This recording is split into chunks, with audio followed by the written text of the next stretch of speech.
ആദ്യം Aloysius സേവ്യറിലേക്കാണ്. Aloysius, ഇന്നിപ്പോൾ ഈ കുട്ടികളുടെയൊക്കെ പ്രതികരണം കാണുമ്പോൾ മനസ്സിലാകുന്നത് എത്രയോ കാലങ്ങളായി ആ ക്യാമ്പസിൽ, പ്രത്യേകിച്ചും ഈ അധ്യാപകനിൽ നിന്നും അവർ നേരിട്ട പ്രശ്നങ്ങളായിരുന്നു ഇതൊക്കെ എന്നുള്ളത് തന്നെയാണ്. പക്ഷേ അവർക്ക് ഇതൊന്നും പറയാൻ സാധിക്കാതിരുന്നത് അവിടുത്തെ സമ്പ്രദായങ്ങൾ, പ്രത്യേകിച്ചും ഇന്റേണൽ മാർക്ക് ഉൾപ്പെടെയുള്ള കാര്യങ്ങൾ ഇപ്പോഴും ആദ്യഘട്ടത്തിൽ പ്രതികരിച്ച വിദ്യാർത്ഥികൾക്ക് ഒരു ഘട്ടം കഴിയുമ്പോൾ പ്രതികരിക്കാൻ, മാധ്യമങ്ങൾക്ക് മുന്നിൽ വരാൻ കഴിയാതെ അവർക്ക് പിന്നോട്ട് പോകേണ്ടി വരുന്നു. അപ്പോൾ ഇങ്ങനൊരു അവസ്ഥയിലേക്ക് കുട്ടികളെ കൊണ്ടുചെന്ന് എത്തിക്കുന്ന ഒരു സമ്പ്രദായത്തിന്റെ കൂടി ഇരയാണ് ഈ നിതിൻ ഉൾപ്പെടെയുള്ള ആളുകൾ എന്നുള്ളതാണ് ഈ ദിവസങ്ങളിലെ സാഹചര്യം കൊണ്ട് മനസ്സിലാകുന്നത്. അപ്പോൾ പ്രതിഷേധിക്കാൻ കഴിയാത്ത, എതിർത്ത് ശബ്ദമുയർത്താൻ കഴിയാത്ത ഒരു തലമുറ കൂടി ഈ നിലയിൽ സൃഷ്ടിക്കപ്പെടുന്നുണ്ടോ അധ്യാപകരുടെ ഇത്തരം ചില കാര്യങ്ങളിലൂടെ?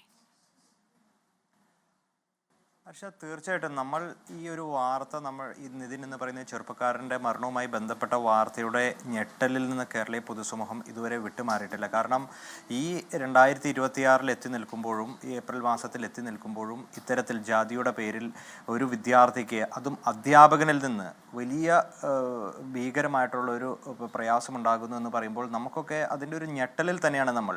അത് ഓരോ ദിവസം വിദ്യാർത്ഥികൾ പറയുന്ന സ്റ്റേറ്റ്മെൻറ്റുകൾ നമ്മൾ കേട്ടാൽ, അല്ലെങ്കിൽ നമുക്ക് മനസ്സിലാകുന്നത് നിരന്തരമായി ഇത്തരം ബോഡി ഷെയ്മിങ്ങുകളായിക്കൊള്ളട്ടെ, അല്ലെങ്കിൽ ജാതി അധിക്ഷേപങ്ങളെല്ലാം ഈ വിദ്യാർത്ഥികൾ നേരിടേണ്ടി വരുമ്പോഴും അവർക്ക് അത് പുറത്തു പറയാനുള്ള ഒരു ധൈര്യം ലഭിക്കുന്നില്ല. അത് തീർച്ചയായിട്ടും ഒരു സിസ്റ്റത്തിൻ്റെ ഒരു പ്രശ്നം കൂടിയായി നമുക്കതിനെ നോക്കിക്കാണേണ്ടതായിട്ടുണ്ട്. കാരണം ഈ വിദ്യാർത്ഥികൾ പറഞ്ഞു കഴിഞ്ഞാൽ, ഈ അധ്യാപകർക്കെതിരെ പരാതിപ്പെട്ട് കഴിഞ്ഞാൽ അവർ ഒറ്റപ്പെട്ടു പോകുമോ എന്ന ഒരു ഭയം സ്വാഭാവികമായിട്ടും അവരുടെ ഉള്ളിൽ ഉണ്ടാകുന്നു. അതായത് ഇന്റേണൽ മാർക്കിൻ്റെ ചട്ടക്കൂടിൽ വിദ്യാർത്ഥികളെ, പുതുതലമുറയിൽപ്പെട്ട വിദ്യാർത്ഥികളെ എല്ലാവരെയും ഒതുക്കി നിർത്താൻ ഇത്തരത്തിലുള്ള അധ്യാപകർ ഒരു കാരണമാകുന്നു എന്നത് നമ്മുടെ എല്ലാം മുൻപിൽ നിൽക്കുകയാണ്.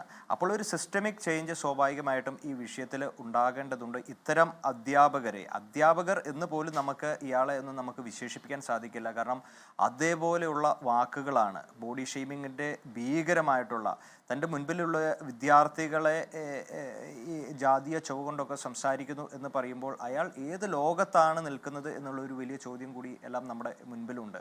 അപ്പോൾ ഈ വിഷയത്തെ നമ്മൾ ഗൗരവകരമായിട്ട് നമ്മൾ അഡ്രസ്സ് ചെയ്യേണ്ടതാണ്. കേവലം ഈ അധ്യാപകനോ ഒന്നോ രണ്ടോ അധ്യാപകർക്കോ സസ്പെൻഷൻ കൊടുക്കുന്നു എന്നതുകൊണ്ട് മാത്രം ഈ വിഷയം ഇവിടെ പരിഹരിക്കപ്പെടുന്നില്ല. എത്രയോ വിഷയങ്ങൾ ഒന്നിനു പുറകെ ഒന്നായിട്ട് ഇങ്ങനെ വരുമ്പോഴും ഒരു ചെറിയൊരു നടപടി കൊണ്ട് മാത്രം ഈ വിഷയത്തിൽ നമ്മൾക്ക് പരിഹാരം കണ്ടെത്താൻ കഴിയത്തില്ല.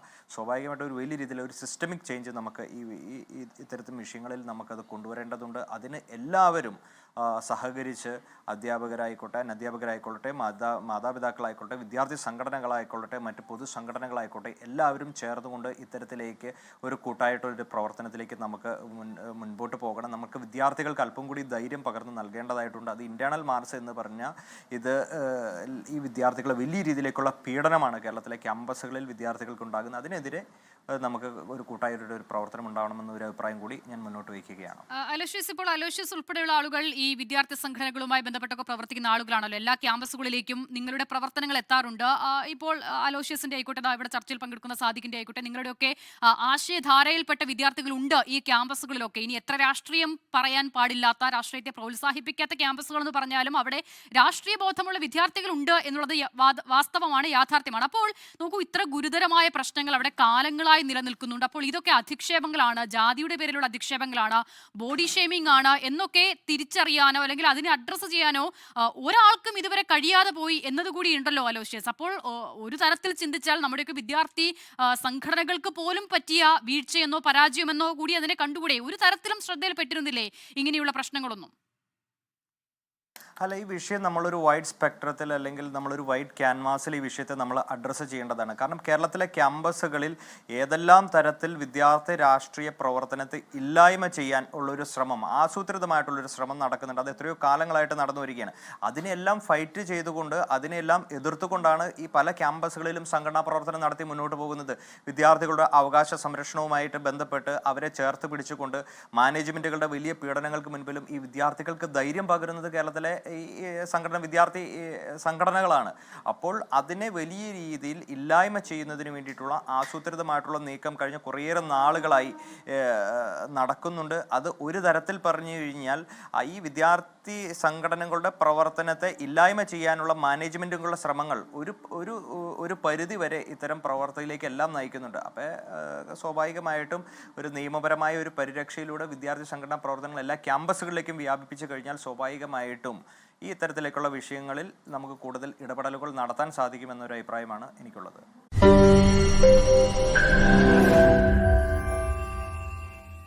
ലോകത്തെവിടെയായാലും ഏത് സമയത്തും 24 വാർത്തകളും ഓഗ്മെന്റഡ് റിയാലിറ്റി പാക്കേജുകളും എക്സ്പ്ലെയിനറുകളും വിശദമായി കാണാൻ ഞങ്ങളുടെ യൂട്യൂബ് ചാനൽ നിങ്ങൾക്ക് സബ്സ്ക്രൈബ് ചെയ്യാം.